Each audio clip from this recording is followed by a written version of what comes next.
Buenos días amigos, bienvenidos a un nuevo episodio de Conversando con mi GPT. Viernes 19 de diciembre de 2025. Con el año ya casi finiquitado, es el momento perfecto para hacer balance. Y hoy vamos a analizar un sector que, ha pasado de ser una promesa a una realidad y además una realidad palpable. El de las stablecoins vinculadas al euro, porque durante años ha sido como el gran ausente en la fiesta, ¿no? Totalmente. La paradoja siempre ha sido evidente. Es que por un lado tienes al euro que representa una economía de 19 billones de dólares. Casi nada. Una de las mayores del mundo. Y por otro, sus stablecoins eran menos del 1% del mercado total, una anécdota frente al dominio del dólar. Absoluto. Entonces la pregunta para este 2026 que entra es doble. Primero, ¿estamos viendo por fin el nacimiento de un competidor europeo serio para gigantes como USDT o USDC?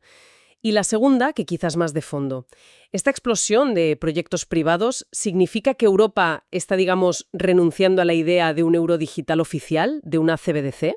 Pues para intentar responder de eso, nos vamos a basar en un análisis de datos muy riguroso. Es el informe El estado de las stablecoins en euros 2025, de globalreportrange.org. Y es importante entender su enfoque, porque es puramente cuantitativo. Han procesado más de 8.100 millones de euros en volumen acumulado en cadenas como Ethereum, Solana, Polygon, Avalanche. O sea, un montón de datos. Desde enero de 2021 hasta el mes pasado. Aquí no hay opiniones, solo lo que ha ocurrido. Perfecto. Pues esa es la misión de hoy. Usar esos datos para entender por qué este gigante dormido ha despertado tan de repente. Vamos a desgranar qué ha cambiado las reglas, quién va ganando, qué lecciones nos dejan los que se han quedado por el camino y qué hace falta para triunfar en este nuevo escenario. Vale, pues empecemos por el principio. Durante años la pregunta era la misma. ¿Por qué no despegan las stablecoins en euros? Era un mercado totalmente dominado por el dólar. Parecía que no había ni apetito ni infraestructura. ¿Cuál era el freno de mano que estaba puesto? Pues fíjate, los datos del informe apuntan a un único evento como el catalizador, casi como si hubieran pulsado un interruptor. ¿Y cuál fue? La entrada en vigor del Reglamento de Mercados de Criptoactivos, el famoso MiCAR, a principios de este 2025. Esto no ha sido un ajuste menor, ¿eh? Ha sido el pistoletazo de salida que lo ha cambiado todo. Pero a ver, una regulación normalmente se ve como algo que frena, que pone barreras a la innovación. Claro. ¿Por qué aquí ha sido al revés? Porque ha funcionado como un acelerador. Lo que los datos muestran es un doble efecto muy claro. Por un lado, MiCAR creó un marco de confianza. Para los inversores institucionales, las grandes empresas, la falta de claridad regulatoria era una línea roja. No se metían. No se metían. Al poner reglas claras sobre reservas, gobernanza, transparencia, la regulación les dio la seguridad que necesitaban para empezar a usar estos activos. Y eso generó un aumento estructural de la demanda de las stablecoins que cumplían. Vale, eso atrajo a los peces gordos. ¿Y el segundo efecto? El segundo efecto fue una especie de gran purga, por llamarlo de alguna manera. Suena drástico. Es que lo fue. MiCAR obligó a todos a enseñar sus cartes. Los que no tenían reservas auditables, una estructura sólida o simplemente la capacidad para cumplir, quedaron fuera de juego.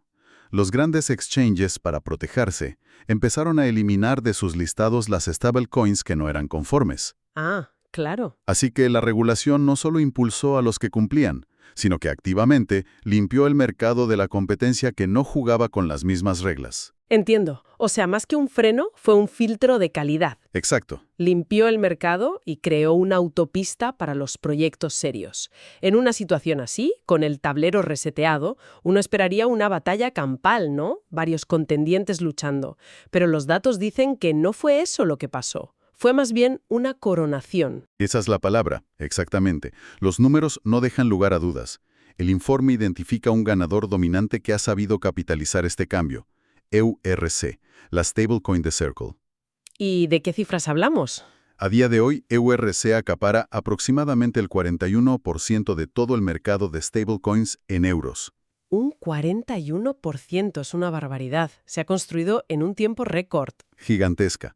Pero, ¿eso no es también un riesgo? ¿Una dependencia tan grande de un solo emisor, por muy regulado que esté, no crea un punto único de fallo para todo el ecosistema? Es una preocupación muy válida, sí, y es algo que el ecosistema tendrá que gestionar. Pero si nos centramos en el cómo han llegado hasta aquí, el análisis destaca una estrategia de 3 pilares. Y lo interesante no son los pilares en sí, que son casi de manual, sino la ejecución. ¿Y el timing? A ver, cuéntame. Son alineación regulatoria temprana, una distribución masiva en exchanges y profundas integraciones en DeFi, en las finanzas descentralizadas. Vamos a desgranar eso porque suena la receta perfecta, pero claro, luego hay que ejecutarla. ¿Fue simplemente ser los primeros en cumplir con MiCAR? ¿O hay algo más? Fue más que eso. No solo se prepararon para MiCAR antes que nadie, es que utilizaron su cumplimiento como un arma competitiva. ¿Cómo? Lo que los datos sugieren es una jugada brillante. Justo cuando su principal competidor, EURT de Tether, estaba siendo eliminado de los grandes exchanges europeos por la incertidumbre regulatoria. Ujú. EURC ya estaba ahí, Ellos ya estaban ahí. listo, regulado y disponible. Ocuparon el vacío de poder en el momento exacto. No es solo prepararse, es entender el tablero y anticipar el movimiento del otro. Una combinación letal de preparación y oportunismo. Y el pilar de DeFi fue clave para cimentar esa posición. Fundamental. Porque una cosa es estar disponible para comprar y vender en un exchange. Y otra, que tu activo sea útil. Exacto. Que sea el dinero del nuevo sistema. Al integrarse en los principales protocolos de préstamos, de derivados, convirtieron a EURC en una pieza de infraestructura. La gente no solo lo compraba, lo usaba para generar rendimientos, para pedir prestado.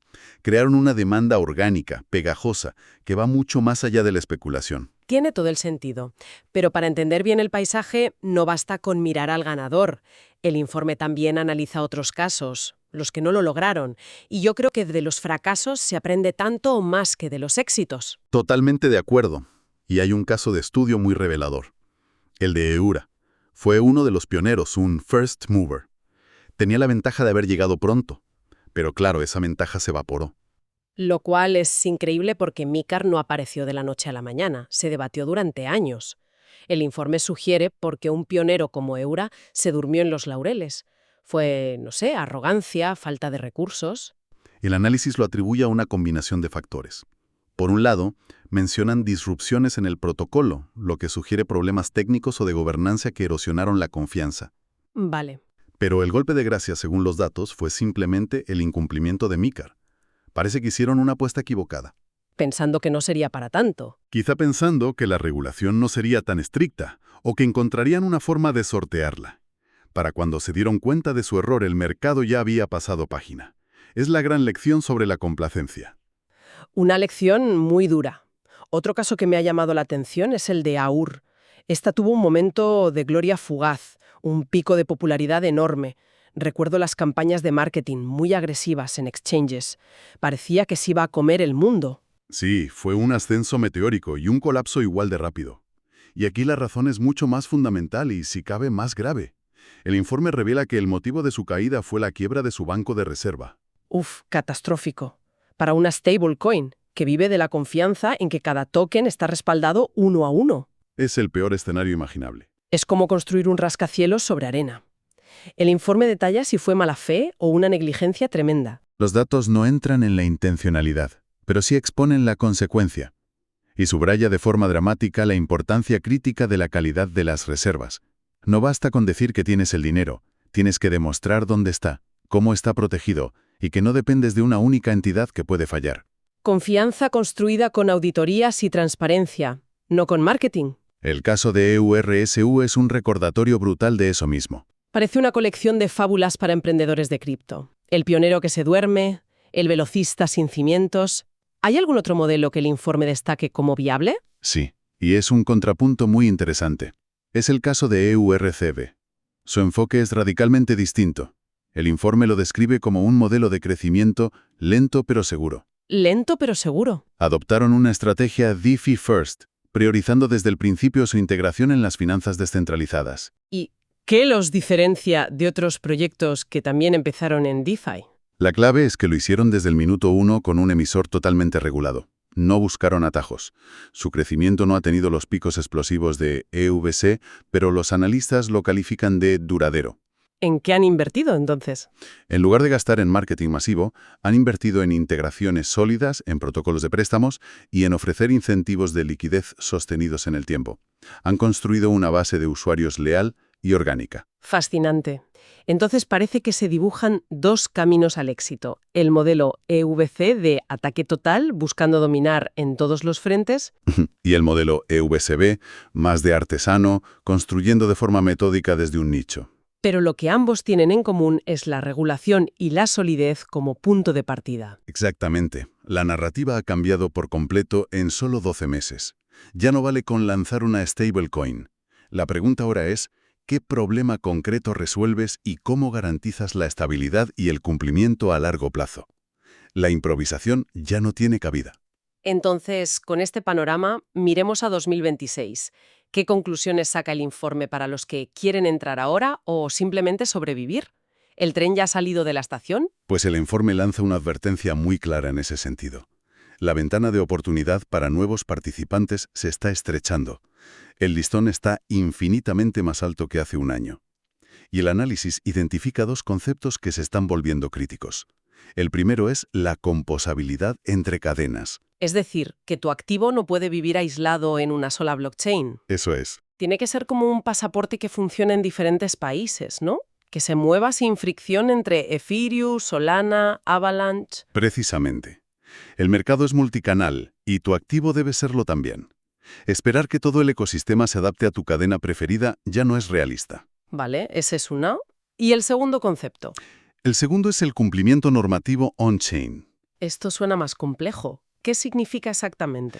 Piensa en la diferencia entre un árbitro que vigila un partido, que es el cumplimiento tradicional, y un videojuego donde es imposible cometer una falta porque las reglas están en el código. Ah, entiendo. Eso es el cumplimiento on-chain. Integrar los controles regulatorios como el cribado de transacciones o los límites directamente en la tecnología del activo, en su contrato inteligente. La regulación deja de ser algo externo. Pasa a ser una característica intrínseca del producto. Si el proyecto quisiera lanzarse hoy, ¿qué necesitaría, según el informe, para no ser irrelevante en 6 meses? El informe es muy explícito. Enumera 3 requisitos indispensables para evitar lo que llama la marginación a largo plazo. Primero, una utilidad diferenciada. ¿Para qué sirves que no hagan ya los demás? Pagos transfronterizos, un nicho en DeFi, remesas. Necesitas una razón de ser muy clara. Segundo, imagino que la red de contactos, las integraciones. Sí, lo llaman integraciones amplias en protocolos. Tu activo tiene que estar donde viven los usuarios, en los exchanges, en las plataformas de préstamos, en los monederos populares. Sin esa red es un activo aislado, sin utilidad práctica. ¿Y el tercero? El tercero, que ya es innegociable, es una infraestructura de cumplimiento robusta. Seguridad y regulación no son un extra, son el cimiento. Hagamos una recapitulación. Lo que nos cuentan los datos es la crónica del despertar de un gigante. El mercado del euro digital ha desperado en 2025 gracias a la claridad de MiCAR. Hay un líder claro, EURC, que ha demostrado que la anticipación regulatoria, la distribución masiva y la utilidad real en DeFi son la fórmula ganadora. Totalmente. Y al mismo tiempo, las historias de la competencia son un manual de lo que no se debe hacer. La complacencia de Eura, la falta de cimientos de AEUR, y también nos muestran que hay caminos alternativos, como el de EURCV, más lentos pero sólidos. Exacto. Para 2026 el mensaje es claro. El futuro es para los proyectos que sean útiles, que estén integrados y que traten el cumplimiento como una ventaja estratégica, no como una molestia. Y a mí me gustaría cerrar con la reflexión final que proponen los analistas, porque eleva la perspectiva. Para los que logren hacerse un hueco en este mercado, el premio no es solo una cuota. La oportunidad real es, y cito, dar forma a un nuevo primitivo financiero para la economía digital europea. Un nuevo primitivo financiero. No están creando solo un producto, están construyendo una de las piezas básicas sobre las que funcionará la economía digital del continente en la próxima década. El alcance es inmenso. Sin duda. Y todo esto me deja con una última pregunta, que creo que lo conecta todo, especialmente con ese debate sobre el futuro del dinero. El informe se centra en la batalla entre empresas privadas por crear el euro digital más exitoso. Pero mientras ellas compiten por la adopción, la utilidad y la confianza del público, ¿no le estarán dando una clase magistral gratuita al propio Banco Central Europeo para el día que decida lanzar su versión oficial del euro digital? ¿O, dándole la vuelta, es posible que para cuando el euro digital oficial llegue, proyectos como EURC estén ya tan integrados en la economía que la versión del BCE nazca siendo irrelevante? ¡Felices fiestas, amigos!